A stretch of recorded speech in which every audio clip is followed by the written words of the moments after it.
The calendar notification popped up at 2:47 p.m. on a Tuesday. Meeting with Richard, urgent.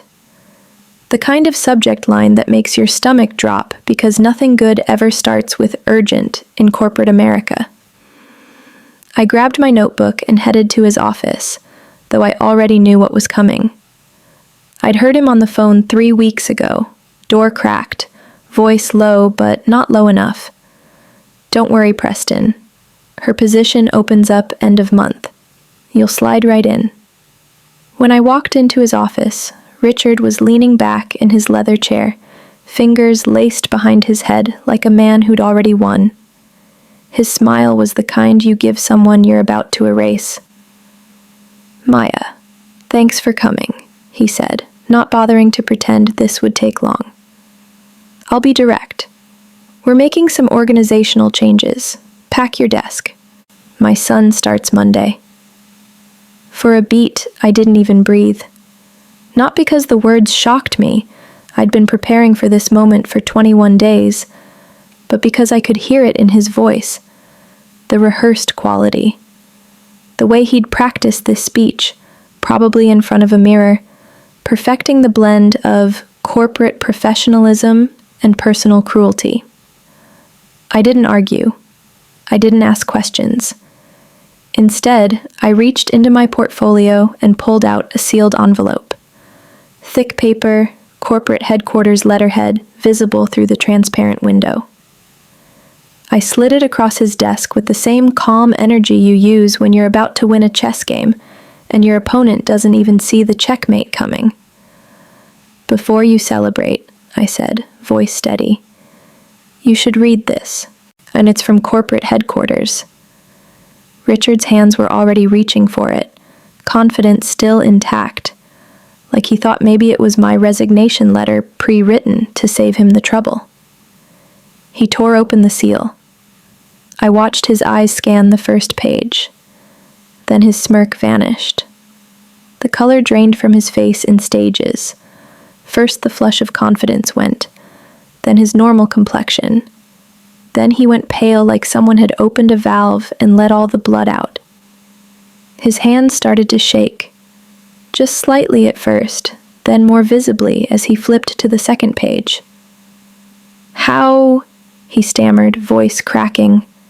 How did you get this? I leaned back in the chair he'd expected me to vacate in tears. I didn't get it, I said. I wrote it. On 3 weeks ago. I'm going to be 100% real with you guys. Subscribing is the best way to show me you want more of this content. I love making these videos, but I can't keep the channel going without your support. If you haven't subscribed yet, drop a comment and let me know why. I genuinely value your feedback to help me improve the channel. His eyes darted to the date stamp at the top of the first page, March 3rd. Filed with corporate compliance. Received and opened for investigation March 5th, 21 days ago. While he'd been planning his son's coronation, I'd been building his case file. That's your copy, I continued, watching him process. Corporate has the original. So does the SEC. Richard's confident posture collapsed. He sat forward, suddenly defensive, me gripping the edges of the document like it might disappear if he held it tight enough. The SEC? His voice pitched higher. What are you talking about? This is insane. Page 4, I said calmly. Contract fraud. Section 7B, subsection 3. He frantically flipped pages, hands trembling now. That expensive watch on his wrist catching the fluorescent light as his fingers fumbled with paper. The office felt smaller suddenly. The glass walls that usually made him feel powerful now felt like an aquarium, and he was the specimen on display. His phone buzzed on the desk. He ignored it, too focused on reading his own documented downfall. I remained perfectly still, watching him the way he'd watched so many employees he'd squeezed out over the years. Turnabout, they say, is fair play. The document was 47 pages, and I'd spent 3 weeks compiling it.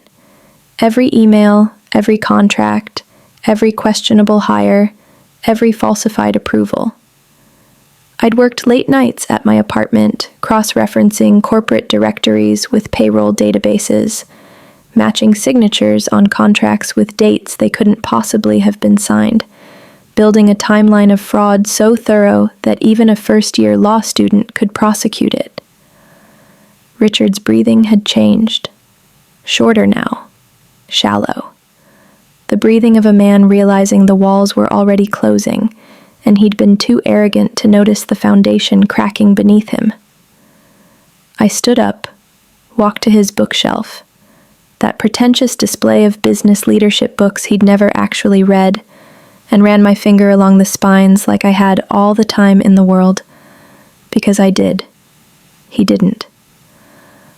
"Let's talk about your nephew. Tyler Calloway," I said conversationally. "Senior IT consultant." Richard looked up from the report, trying to find steady ground. "Tyler is qualified." "Tyler has a bachelor's degree in communications," I replied, pulling out my own folder from my portfolio. I'd brought copies. Of course I'd brought copies. No IT certifications, no technical experience, no programming languages listed on his resume. He's been trained. He's been paid $180,000 a year for 3 years. That's $540,000 in salary. I placed a printed organizational chart on his desk, right over the page he was trying to read. This position was posted internally for 2 weeks. You received 47 applications. I pointed to highlighted names on the chart, including 3 candidates with master's degrees in computer science from Stanford, MIT, and Carnegie Mellon. Richard opened his mouth, closed it, opened it again. Tyler interviewed well. Tyler didn't interview. There's no interview form in his personnel file. I checked with HR personally. I leaned against his bookshelf, arms crossed. You created the position on a Monday. He started on Wednesday. That's not hiring. That's placement. The silence that followed wasn't peaceful. It was the silence of a man watching his carefully constructed lies get dismantled with surgical precision. His jaw worked like he was chewing words he couldn't quite spit out. "Then, there's your brother-in-law, Marcus Webb," I continued. "Facilities director." Richard's face hardened, some of that corporate authority trying to reassert itself. "Marcus runs an excellent operation." Marcus's contract went $400,000 over budget last year, and the year before that, $290,000 over. I pulled out a spreadsheet, placed it on top of the organizational chart. Here's a breakdown of his billing over 3 years, line by line. I pointed to highlighted entries. Supplies that were never delivered. Renovations that were never completed. Emergency repairs to systems that don't exist in our building. I looked up at him. You signed off on every single discrepancy as approved expenses. Your signature is on 48 different approval forms. Richard stared at the spreadsheet like it was written in a language he suddenly didn't understand.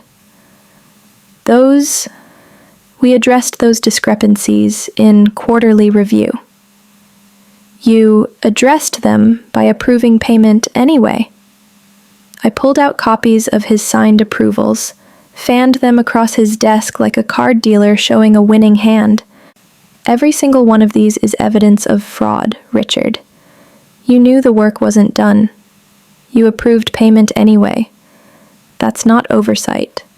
That's conspiracy. His phone buzzed again. This time he glanced at it. A text from someone.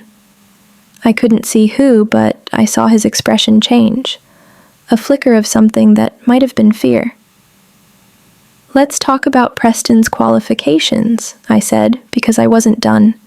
Not even close. Richard's head snapped up. My son is none of your business. I opened my laptop. Yes, I'd brought my laptop to what was supposed to be my firing, and turned the screen toward him. Preston's LinkedIn profile filled the display. Professional headshot, expensive suit, impressive credentials listed in that bold corporate font that makes everything sound more important than it is.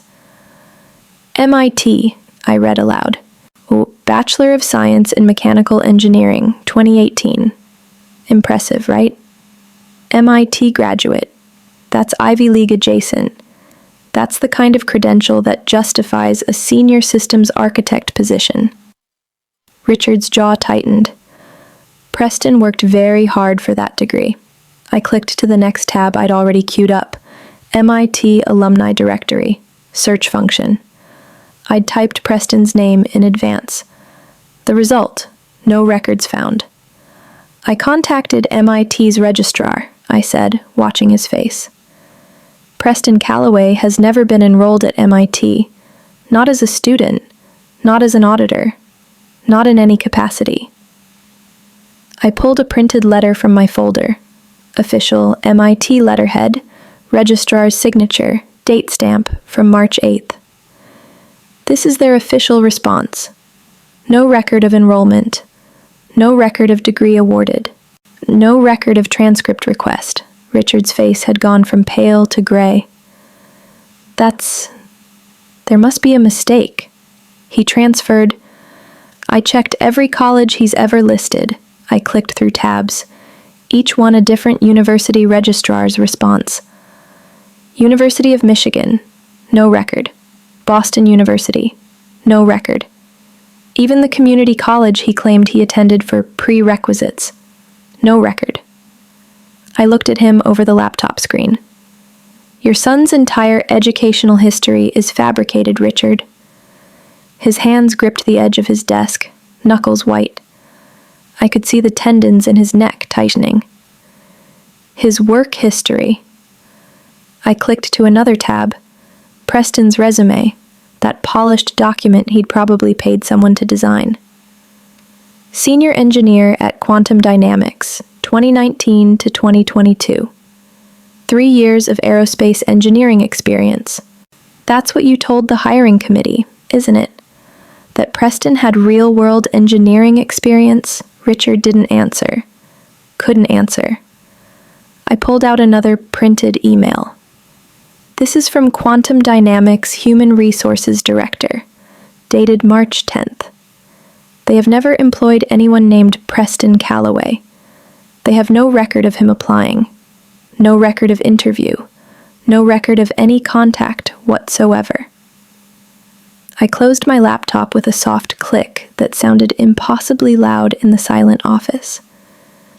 Every single credential on his resume is a lie. Every degree, every certification, every job. Fabricated. I leaned forward, placing both hands on his desk. Placing an unqualified individual in a critical infrastructure role isn't just nepotism, Richard. It's criminal negligence. Every system he touches, every line of code he approves, every architecture decision he makes, all of it becomes your liability. When something fails, and something will fail, and it comes out that you knowingly installed someone with fake credentials in a position that requires actual expertise, I straightened up. That's not an HR issue. That's a lawsuit. Multiple lawsuits. Possibly criminal charges. Richard's breathing had become audible now. That sharp, shallow breathing of a man in panic. November 2022, I continued, because I had momentum, and I wasn't stopping until every card was on the table. You approved an $850,000 contract with Nexus Solutions, cloud infrastructure optimization. His eyes widened slightly, just enough that I knew he remembered. Nexus Solutions is owned by David Brennan, your college roommate. I pulled out the contract, his signature at the bottom. You signed off on 3 installment payments, $283,000 each. The money was transferred to Nexus on December 15th, January 30th, and March 1st. That work was done, Richard said, voice hoarse. Just because you don't understand the technical. I'm the senior systems architect, Richard. I let that sit for a moment. I manage our cloud infrastructure. I designed our cloud infrastructure. If Nexus had optimized anything, I would have seen it. Configuration changes would have appeared in the system logs. Access credentials would have been issued. Documentation would have been filed. I pulled out printed system logs, page after page of date-stamped entries. There's nothing. No access, no changes, no documentation, no optimization. I placed the logs in front of him. Nexus Solutions was paid $850,000 for services never rendered. That's fraud. And you signed every payment authorization. I opened to another section of my report. $850,000 to your friend. $380,000 to another vendor owned by your wife's cousin. $425,000 to a consulting firm that doesn't actually employ any consultants. I looked up at him. Over 4 years, fraudulent contracts under your authorization total $2.3 million in company losses. Richard's voice came out as barely a whisper. You filed with the SEC? March 10th. I pulled out the official filing confirmation, SEC letterhead, case number assigned. They opened an investigation March 14th. The False Claims Act allows whistleblowers to file on behalf of defrauded organizations. I paused. It also entitles whistleblowers to between 15 and 30% of any recovered funds. I watched him do the math. 15% of $2.3 million. The number was almost as satisfying as the look on his face. His hands moved to his phone. Protective. Instinctive. Like he wanted to call someone, text someone, make this go away with the right conversation. But there was no conversation that could undo 47 pages of documented fraud. You think you're so smart? His panic was curdling into anger now. He stood up, trying to use height to intimidate, that old power move they teach in toxic leadership seminars. You have no idea who you're messing with. I remained seated, calm. Is that a threat? It's a promise. His voice was rising now, that corporate veneer cracking. I'll make sure you never work in this industry again. I have friends at every major firm in this city. I'll blacklist you. You'll be lucky to get a job at a help desk. And I'll personally call every hiring manager. Keep going, I said quietly. He blinked, thrown off his rhythm. What? I reached into my portfolio one more time. The small recording device I'd activated when I walked through his door. I placed it on his desk, red light blinking. Active. Recording. Every word you've said in the last 30 minutes has been recorded. The color that had briefly returned to his face drained again. You can't. That's illegal.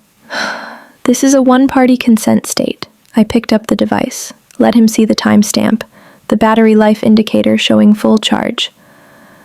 I can record any conversation I'm part of without informing the other party. It's completely legal. I rewound 30 seconds, pressed play. His voice came through the tiny speaker, crystal clear. I'll make sure you never work in this industry again. And I have friends at every major firm. I'll blacklist you. I stopped playback. That's witness intimidation, Richard. In some jurisdictions, that's also extortion. Threatening professional harm to prevent someone from reporting crimes. I placed the recorder carefully in my portfolio. That's another felony, separate from the fraud, separate from the securities violations. A whole new charge. He slumped back into his chair, all that corporate authority evaporating like water on hot pavement. "You taught me something valuable in my 7 years here," I said, standing now, gathering my materials. "Documentation beats position every time. Titles are temporary. Evidence is permanent." I closed my portfolio. "The difference between us, Richard, is that I documented everything, and you documented yourself." His phone buzzed again. Longer this time. A call, not a text. He looked at it like it might bite him. The screen showed Department of Labor, Washington, D.C. He didn't answer it. "Jennifer Hoffman," I said. "Director of Operations. 10 years with this company." Richard looked up at me, confusion cutting through the panic. "What about her?" "You forced her resignation in 2021 to make room for your nephew. Different nephew, different division." I pulled out her termination paperwork, her personnel file I'd gotten through a FOIA request after learning she'd tried to file a complaint. "You cited performance issues. Her annual reviews were stellar, every single one.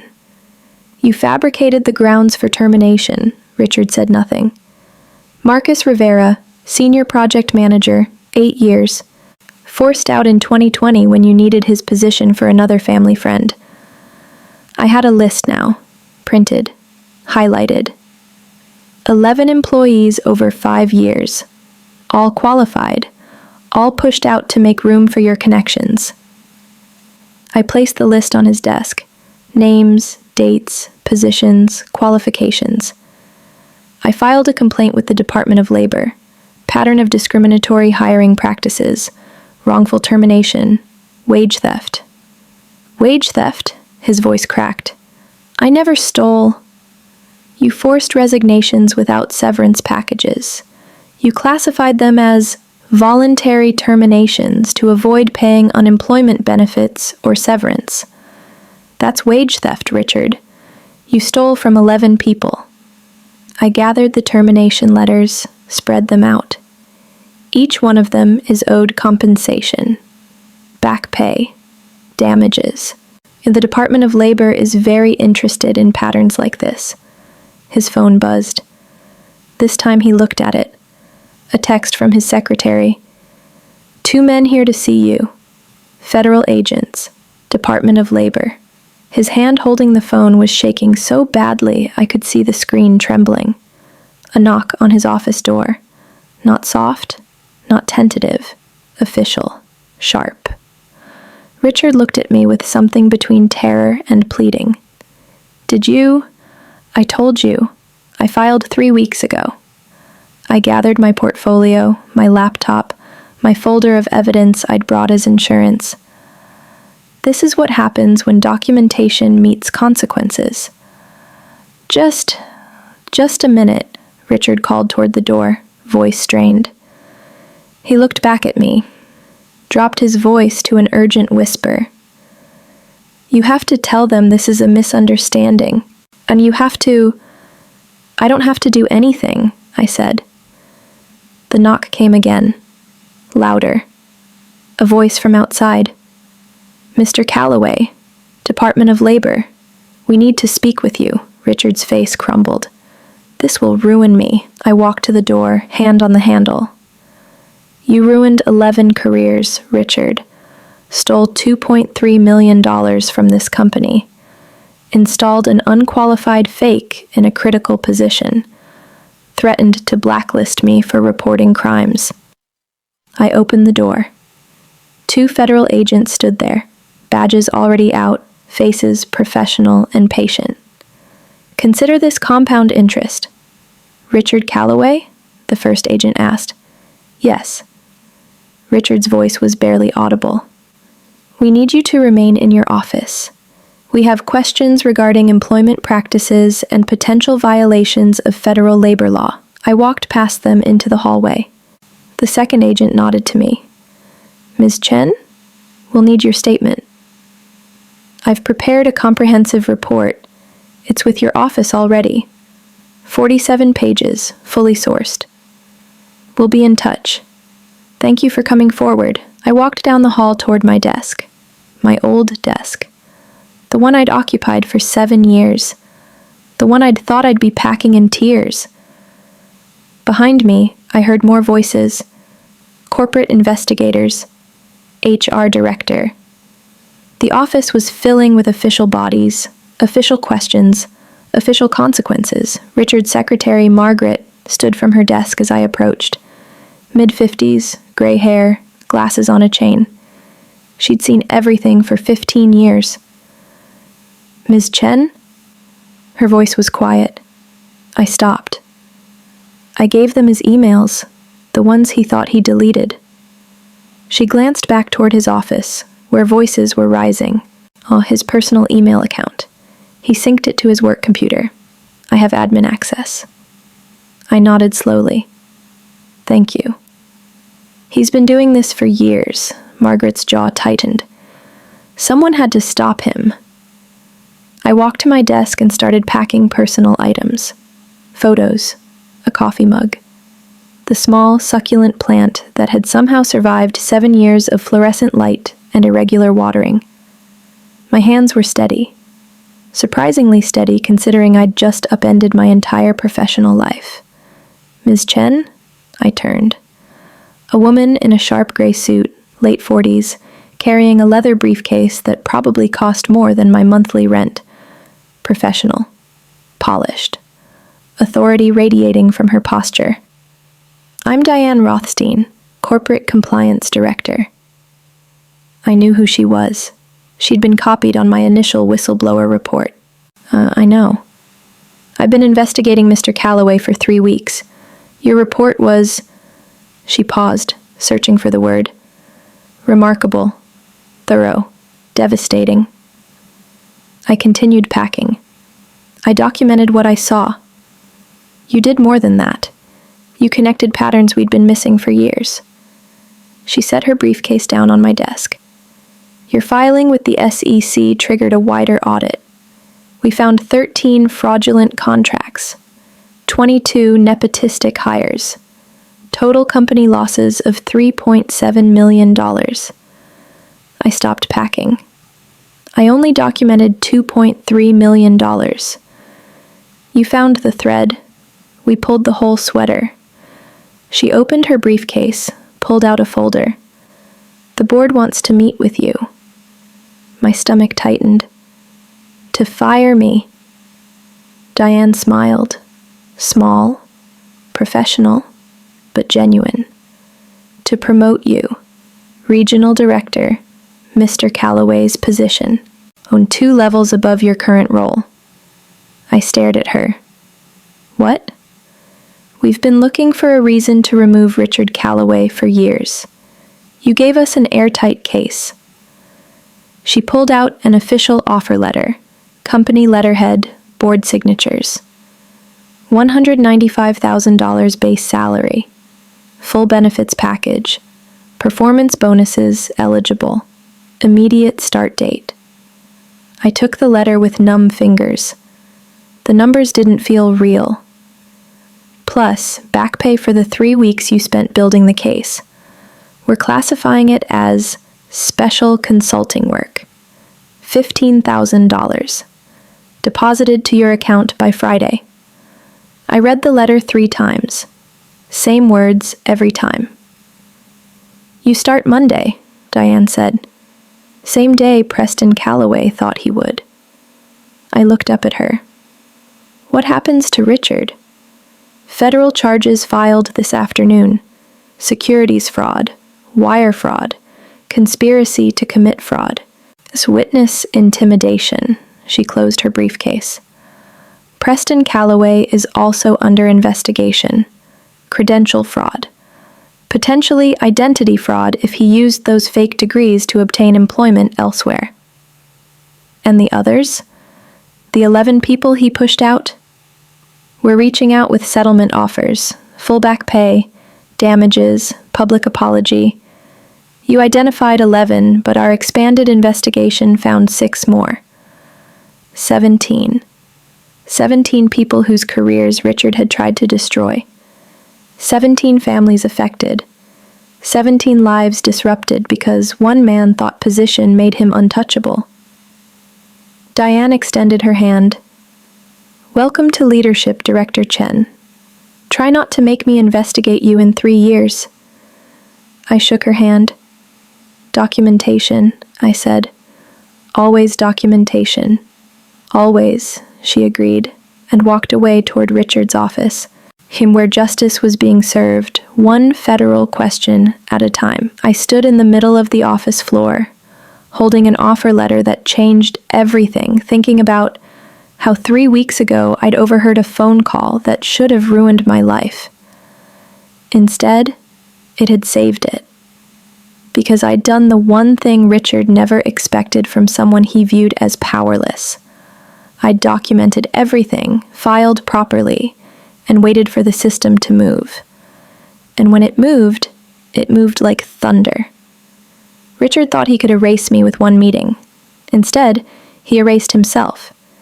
Because in the end, power without documentation is just noise.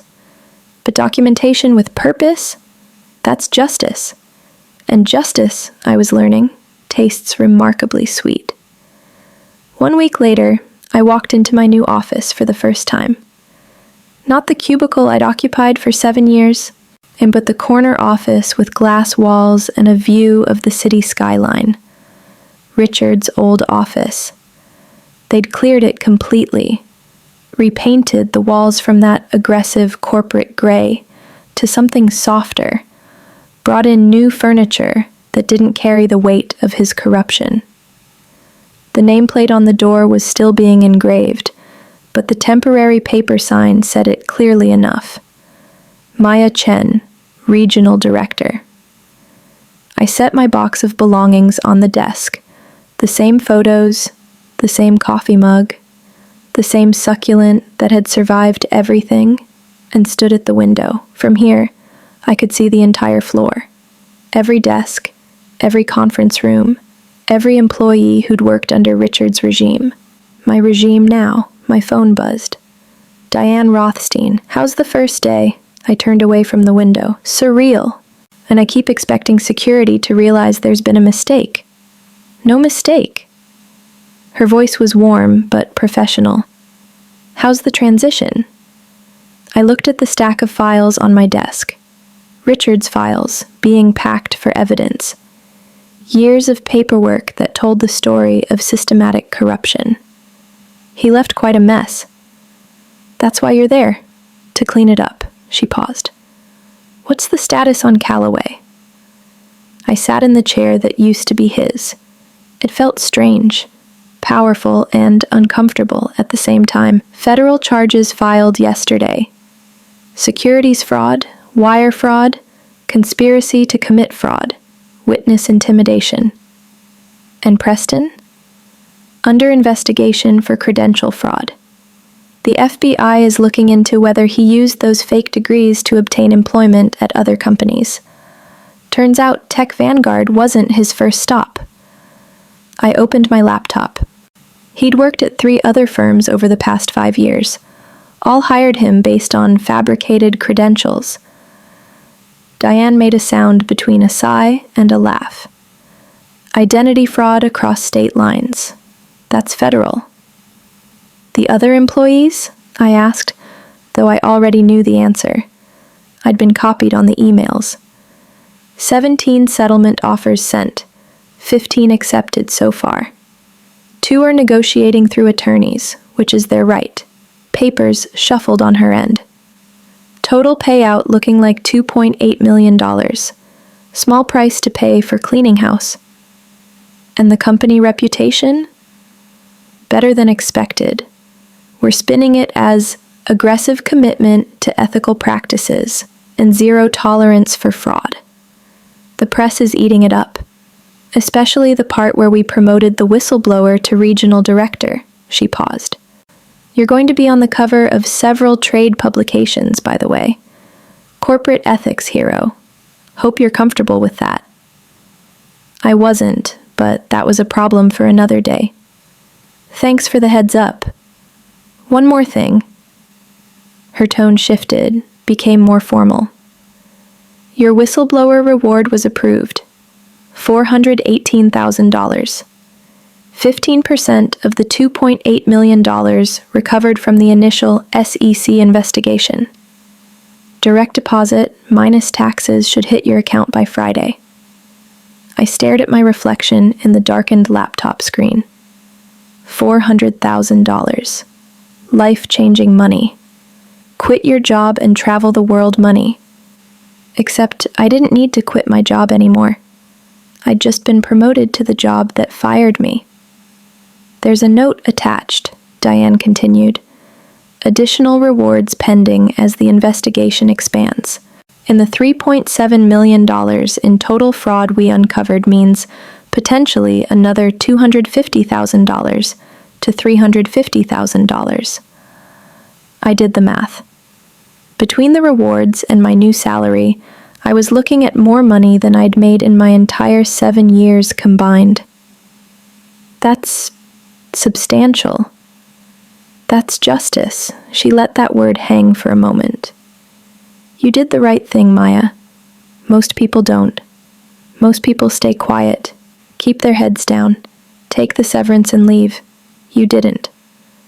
I didn't have severance, I said. He forced a resignation. That's why I had nothing to lose.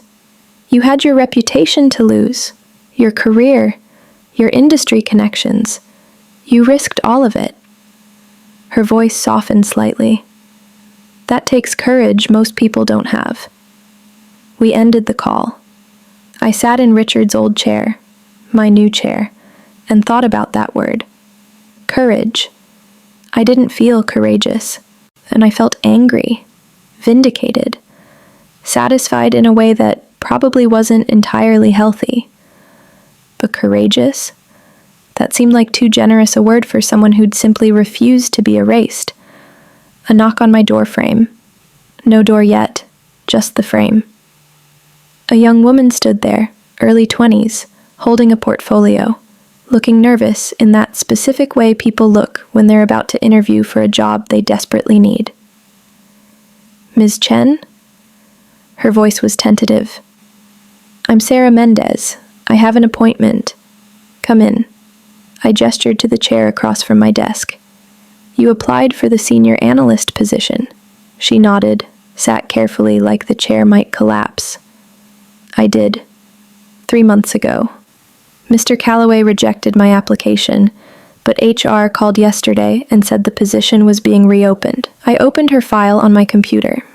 Bachelor's degree from Stanford. Computer science. Graduated with honors. Internships at Google, Microsoft, and a startup that had been acquired by Amazon. Her resume was exactly what the position required. Why did Mr. Calloway reject you? Sarah's jaw tightened slightly. He said I didn't have the right cultural fit. Cultural fit. That phrase that had become corporate America's polite way of saying, we don't want people like you. I'd seen it used to reject women, minorities, anyone who didn't match the image of what leadership thought an employee should look like. Cultural fit, I repeated, isn't a qualification. Skills are qualifications. Experience is a qualification. Results are qualifications. I closed her file. Can you do the job? Yes, ma'am. Then you're hired. $85,000 starting salary. Full benefits. And you start Monday. Her eyes widened. Just like that. Just like that. I stood, extended my hand. Welcome to the team, Sarah. We have a lot of work to do, and I need people who are actually qualified to help do it. She shook my hand, still processing. Thank you. Thank you. After she left, practically floating down the hallway, I opened my email. The inbox was already overwhelming. Hundreds of messages. But one caught my eye. Subject line. Thank you. I opened it. Ms. Chen, my name is Marcus Rivera. You don't know me, but I worked at Tech Vanguard from 2012 to 2020 as senior project manager. Mr. Calloway forced my resignation to make room for a family friend. I tried to fight it at the time, but I didn't have the resources or the evidence. I moved on, found another position, rebuilt my career. Yesterday, I received a settlement offer from Tech Vanguard. Full back pay for the salary I would have earned if I'd stayed. Damages for the forced resignation. A public apology. I'm not writing to accept or reject the offer. I'm writing to say thank you for seeing what was happening, for documenting it, for having the courage to file when you knew it might cost you everything. You gave me something I thought I'd lost forever: vindication. The knowledge that I wasn't crazy, wasn't incompetent, wasn't the problem. He was. Thank you for fighting. Not just for yourself, but for all of us. Sincerely, Marcus Rivera. I read it 3 times. Then I opened the next email. From Jennifer Hoffman, the director of operations who'd been forced out in 2021. Similar message, similar gratitude, similar vindication. 17 emails. See, one from each person Richard had pushed out. Some accepting settlements, some still deciding. All saying some version of the same thing.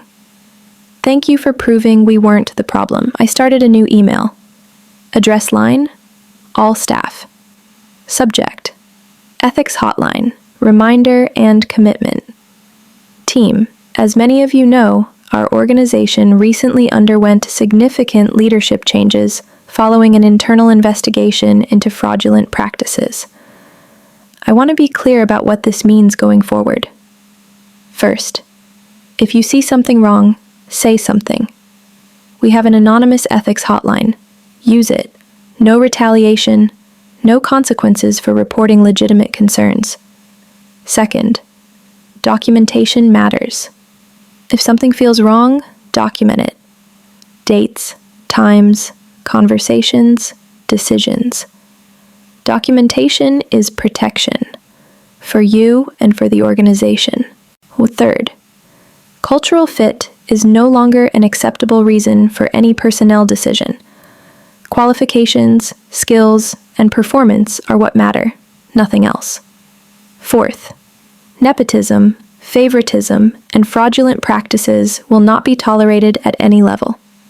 If you see them, report them. If you're pressured to participate in them, report them. We're rebuilding trust. That takes time, but it starts with transparency and accountability. My door is open, literally, still waiting on the actual door, but figuratively, always. Maya Chen, Regional Director. I hit send. The email went out to 847 employees across the region. My phone started buzzing immediately. Responses, questions, some supportive, some skeptical, some just acknowledging receipt. One message stood out. From Margaret, Richard's former secretary. Just 3 words. Thank you. Finally. My laptop chimed with a calendar reminder. 2 p.m. conference call with the board of directors. My first official meeting as regional director. I straightened my blazer, the same denim one I'd been wearing when Richard tried to fire me, and joined the video call. 8 faces appeared on screen. The board. CEOs. CFOs. People with more power and money than I'd probably ever have. They looked at me with expressions ranging from curious to skeptical to cautiously optimistic. The chairman spoke first. Director Chen, welcome. We've reviewed your first-week transition report. Impressive work identifying additional compliance issues in the contract's pipeline. Thank you. I kept my voice steady. Professional. I flagged 17 contracts for immediate review, 6 vendors with questionable billing patterns, 3 positions that appear to have been created without proper approval process. A woman on the right, The CFO, I thought, leaned forward.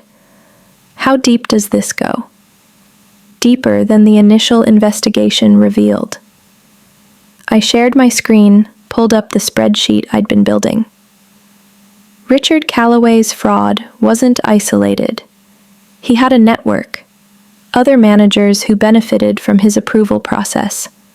Vendors who knew they could overbill because he'd sign off. HR personnel who looked the other way on nepotistic hires. The chairman's expression darkened.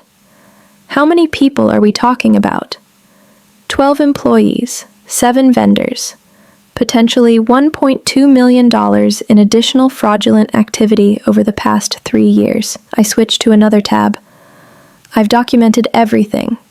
Cross-referenced contracts with deliverables, matched signatures with approval authorities, built timelines of who knew what and when. Silence on the call.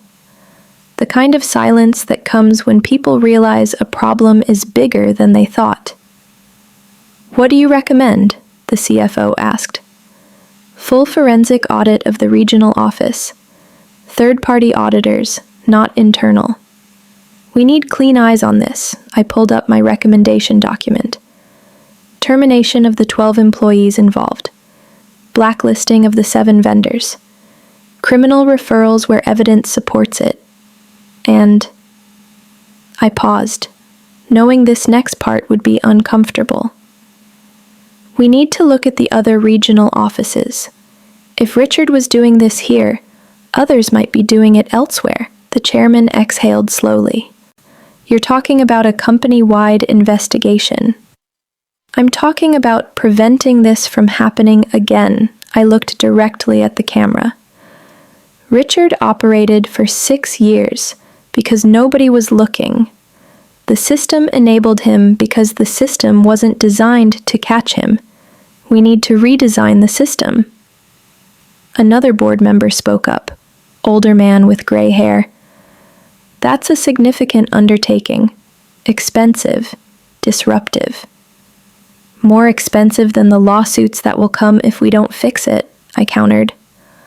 More disruptive than federal investigations into fraud at multiple offices. More damaging to our reputation than being known as the company that looked the other way. The silence stretched longer this time. The chairman finally nodded.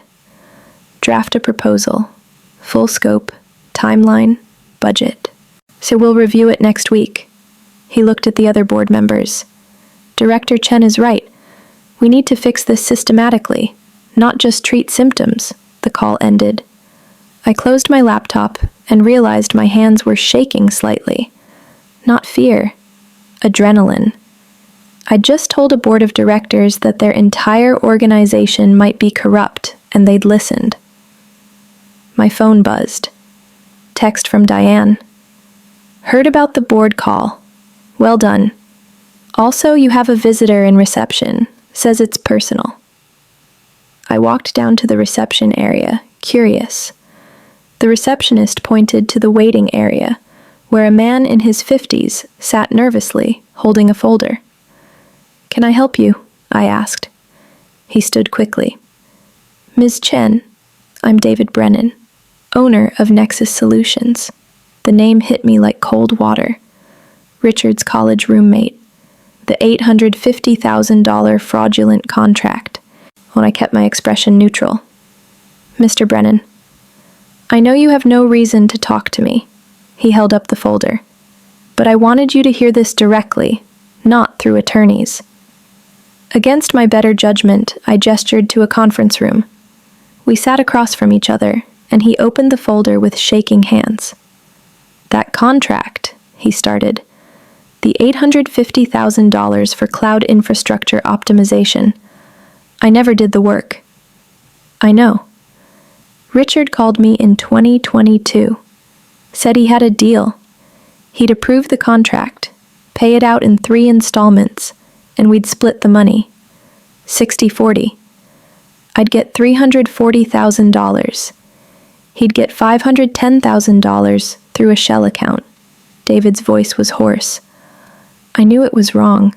I did it anyway. Why are you telling me this? Because the SEC is going to figure it out anyway, and because... He looked down at the folder. I have 3 kids, a wife, a mortgage. If I go to prison for fraud, they lose everything. So I'm here to cooperate, full disclosure. Everything I know about Richard's schemes, every conversation, every payment, every detail. He slid the folder across. Bank records, emails, text messages, recorded phone calls.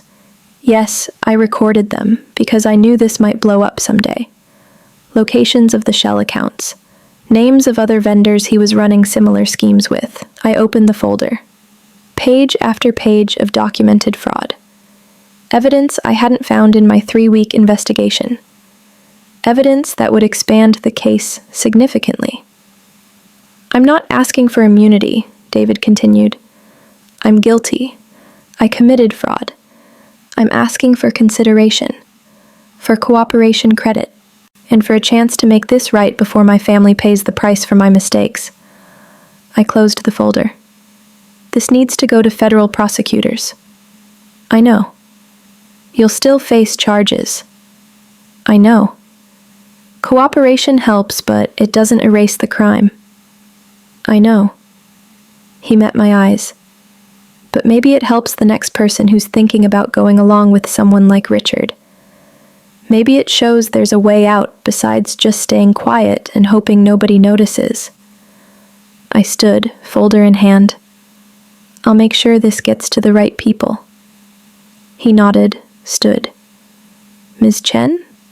For what it's worth. I'm glad you caught him. I'm glad someone finally did. After he left, I sat in the conference room with his folder, thinking about how corruption works. It's not usually one person acting alone. It's a network. As people who know it's wrong but do it anyway because the money's good, because nobody's looking, because everyone else seems to be doing it too. Richard wasn't special. He was just the one who got caught. I took the folder to Diane's office, handed it over, explained the situation. She flipped through it, eyes widening. This is comprehensive. It's a roadmap to the entire scheme. We'll need to turn this over to the prosecutors immediately. She looked up at me. Brennan's looking at 5 to 7 years, even with cooperation. He knows. Good. She closed the folder. Maya, you understand what this means, right? This investigation is going to get bigger. More people implicated. More charges filed. More publicity. I understand.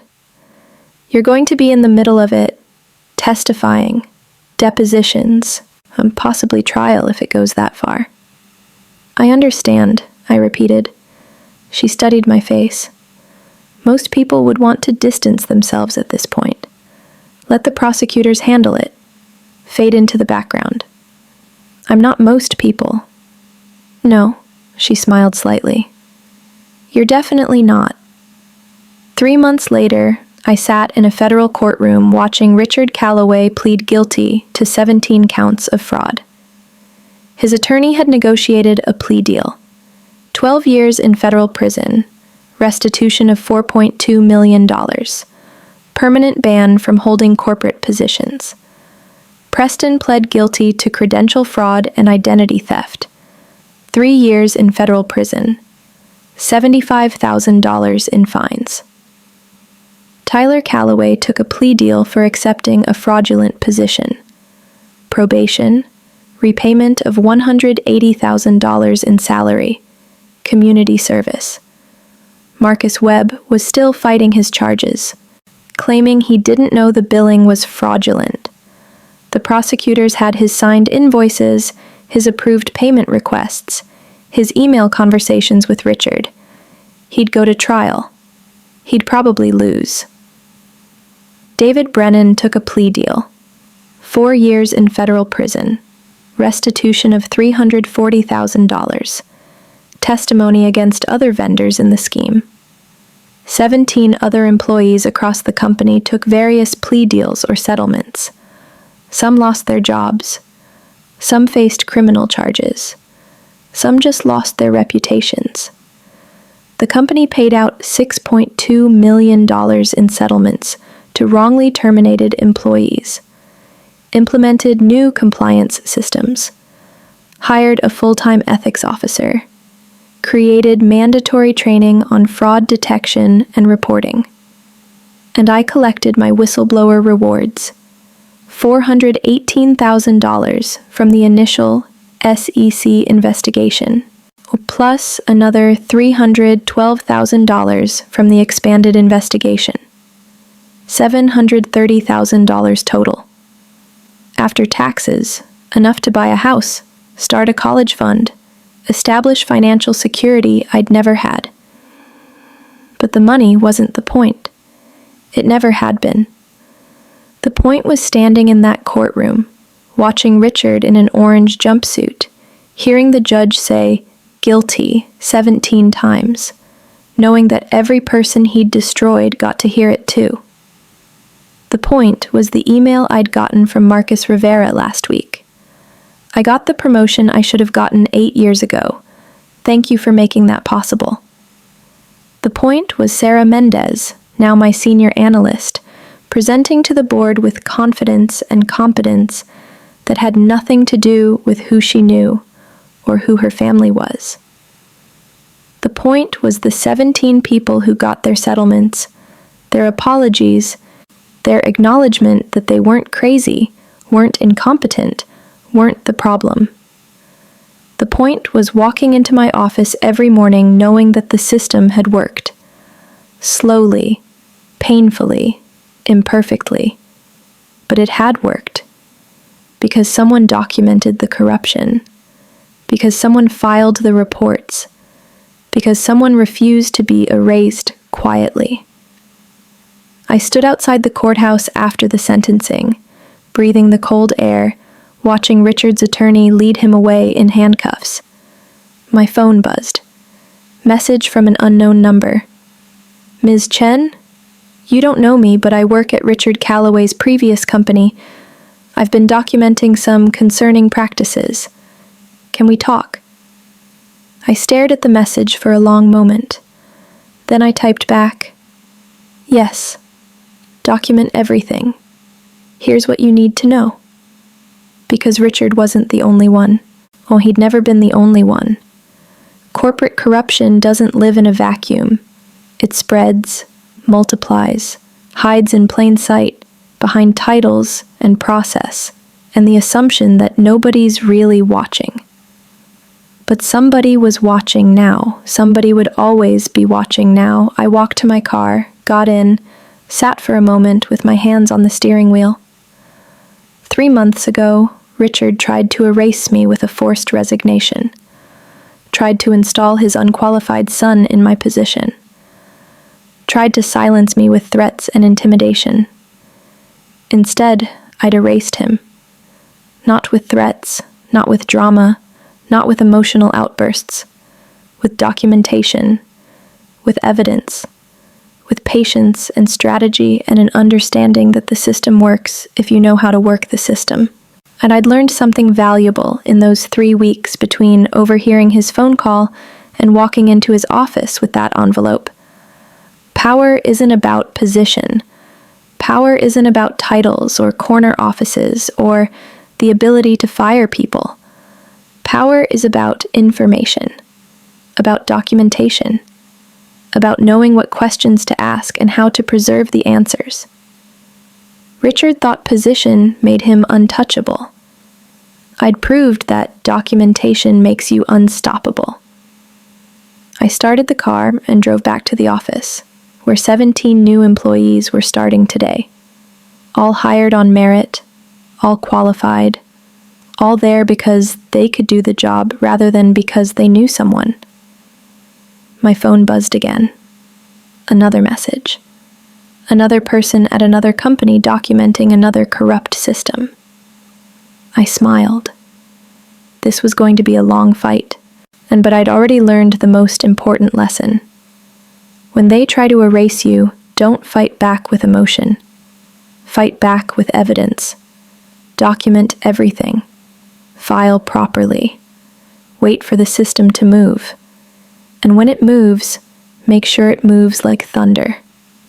Because in the end, Richard didn't lose because I screamed or begged or argued. He lost because I stayed calm long enough for the truth to become a file. And files, once created, once submitted, once entered into the record, they're permanent. They're evidence. They're justice waiting to be served. And justice, I'd learned, is patient. But it's also inevitable.